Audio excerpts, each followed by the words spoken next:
Olá amigos, sejam bem-vindos a mais um vídeo do meu canal. Eu sou o Lucas Knaip e vamos falar de tênis. Yannick Sinner, pela primeira vez em sua carreira, avança à final de Wimbledon, vencendo com enorme tranquilidade o Novak Djokovic por 3-0, 6-3, 6-3, 6-4.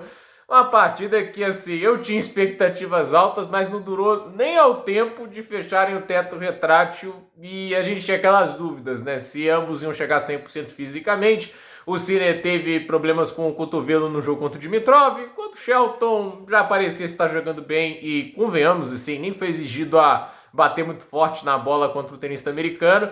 E o Djokovic tinha caído feio lá contra o Cobolli, justamente no match point da partida. Aquele negócio, ele ganhou os 2 pontos seguintes, aí avançou às semifinais.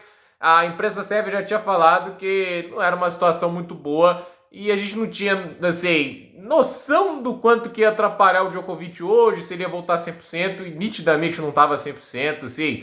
É só olhar a movimentação dele, tipo, ele é um cara que, assim, essa maneira do Cine deslizar na quadra, quem fez isso ficar cada vez mais popular, né, principalmente jogando até na grama, assim, é o Djokovic, né, e o backhand open stance, né, o Nadal, ele é um cara que deslizava muito por forehand, mas o backhand, o Nadal fazia mais tradicional, né, tipo, e o backhand open stance sempre foi uma marca registrada do Djokovic. Ele não estava fazendo isso hoje e jogando muito mais agressivo do que ele realmente é, né? Tipo, ele, Nadal, Federer, não são tenistas igual o próprio Sinner, por exemplo, que joga nesse ritmo alucinante o tempo todo. Eles são construtores, eles são tenistas que são muito maleáveis e ver o Djokovic indo para a rede o tempo todo, né? Atacando o tempo todo, né?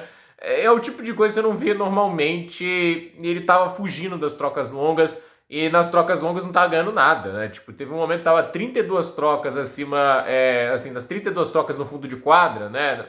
E ele tinha ganhado, acho que 7 pontos apenas, né? Um negócio assim, tipo, muito pouco, né? Isso, tá falando de um cara que a especialidade é o jogo do fundo de quadra. E, assim, sobreviveu até certo ponto porque tava sacando bem, mas é só isso que ele tava fazendo bem, ele só tava sacando bem, devolvendo, tava devolvendo mal, ele tava jogando mal no fundo de quadro, o forehand dele indo para fora quase que o tempo todo. Uma hora ou outra ele acertava, evidentemente. E aí, às vezes, acontecia, como aconteceu, por exemplo, no finalzinho ali do, né, no início, quer dizer, do terceiro set, que ele abriu 3-0, quase abriu 4-0, e aí, assim, parecia que ali ele estava reencontrando, mas era aquele negócio, é um momentinho que esse jogo despretensioso, hiperagressivo, dava certo, porque induzia o adversário ao erro, as bolas entravam muito no limite, mas não demorou até virar o 3-0, virar 3-5 e quase virar um 3-6, quase que o Sinner ganha 6 games em sequência, e você via até alguns momentos que ele tinha para rede para definição sem apoio nenhum. Então, assim, eu fico triste no aspecto de que essa pode ser a despedida do Djokovic de Wimbledon, e eu acho que ele só jogou hoje nessa condição física porque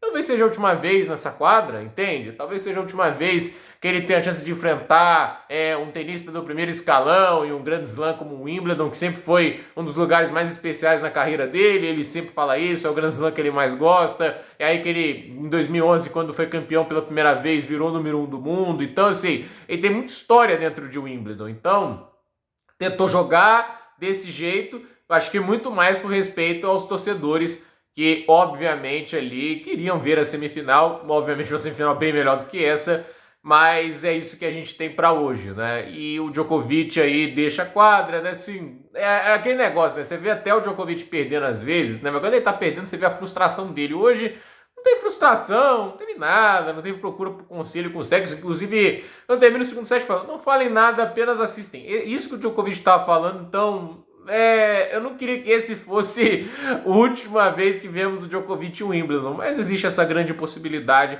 e a verdade é que essa era a última chance dele ser competitivo, a meu ver, em um grande slam como o Wimbledon. Talvez no US Open haja uma mínima chance, mas ainda assim, não sou a pessoa que vai confiar mais no US Open, porque assim, se não deu para derrotar o Sinner no saibro e na grama, na quadradura, no momento atual, não vejo essa possibilidade. Talvez para o Alcaraz, porque ele já fez isso esse ano, mas e o Alcaraz não vem jogando tão bem em quadradura, mas assim, o Sinner, eu não tô vendo mais essa possibilidade, já são 5 vitórias seguidas do Sinner contra o Djokovic, só o Nadal tinha conseguido fazer isso contra o Djokovic, então já é um feito bem histórico aí para o tenista italiano, né, que avança a final jogando um belíssimo tênis. A partida de hoje foi muito boa, independente da condição física do Djokovic, E agora o Sinner vai enfrentar o Alcaraz. Ainda acho o Alcaraz favorito, ainda acho que a forma de jogar do Alcaraz, assim, ele vai ameaçar mais a velocidade do jogo do Sinner. Eu vejo o Alcaraz sacando super bem desde o jogo contra o Rublev. É um negócio surreal quanto ele melhorou o saque.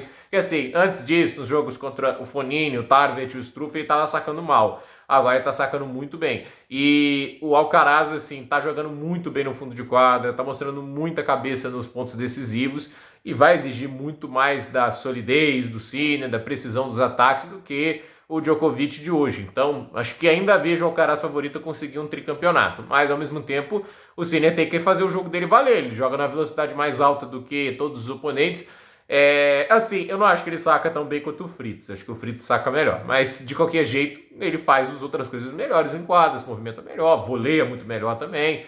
Ele, assim, é um jogador, obviamente, melhor que o Fritz e a tendência é que o jogo seja mais duro também pro Alcaraz. O Alcaraz só não pode dar uns apagões como ele deu hoje, né? Tipo assim, o que aconteceu ali no final do segundo set, ele não pode repetir na decisão. Mas, vamos ver. É o que a gente tem hoje aí para pensar, né, o que o Alcaraz vai fazer para neutralizar o volume de jogo do Sinner e o que o Sinner pode fazer para machucar mais o Carlos Alcaraz do que ele conseguiu, por exemplo, em Roma. Eu acho que o Roland Garros é um bom passo para ele, né? Tipo, ter paciência, escolher o momento certo para atacar, não ser ansioso, porque para mim o que está gerando mais das derrotas do Sinner contra o Alcaraz é isso, ansiedade, querer atacar muito cedo, cometer muitos erros não forçados. Esse é um jogo para ter o momento e o timing certo para ir para cima do adversário. Vamos ver. O jogo em Roland Garros, maravilhoso, incrível. O de Roma não. Roma achei um joguinho bem mequetrefe, mas assim, Roland Garros foi uma final histórica. Tomara que tenhamos mais uma final histórica. E agora é ver o que o Djokovic vai falar na coletiva, o que ele vai falar também para os próximos torneios. A verdade é que assim, eu não sei se o Djokovic vai continuar jogando tênis pro ano que vem, tudo isso. Não acho que o nível dele caiu ao ponto dele, tipo assim, largar o tênis de maneira competitiva. Tipo, uma hora surge a oportunidade de pegar um Masters 1000, né? Grand Slam acho mais difícil, né? Mas a questão é, o nível dele, semifinalista em 3 Grand Slams, ainda tá longe de ser tenebroso, terrível. Eu não vejo dessa forma, mas eu também não acho o Djokovic um cara que vai querer jogar apenas para alcançar a semifinal de Grand Slam. Ele é um cara muito competitivo, que quer sempre estar ganhando e nitidamente hoje ele não é o protagonista do tênis. Chegou o dia, né? Acho que mais do que nunca já dá para cravar que hoje o protagonismo do tênis é de Sinner e Alcaraz, né? E o Djokovic, ele é o cara que corre por trás, né? Corre por fora, cada vez mais deve ser o underdog e fisicamente falando só vai ficar mais difícil para ele a partir do ano que vem. Acho que a gente vai começar a pensar muito mais na aposentadoria do Djokovic do que em títulos grandes, entende? Ainda deu para pensar esse ano porque ele ainda conseguiu jogar um tênis bacana, ainda foi valente, ainda conseguiu algumas campanhas fantásticas, umas vitórias muito legais, mas é aquele negócio, existe um limite ao quanto que a idade freia um atleta. Então, gente, por esse vídeo é isso. Nos comentários deixe seu like, se inscreva no canal, compartilhe esse vídeo e até o próximo vídeo.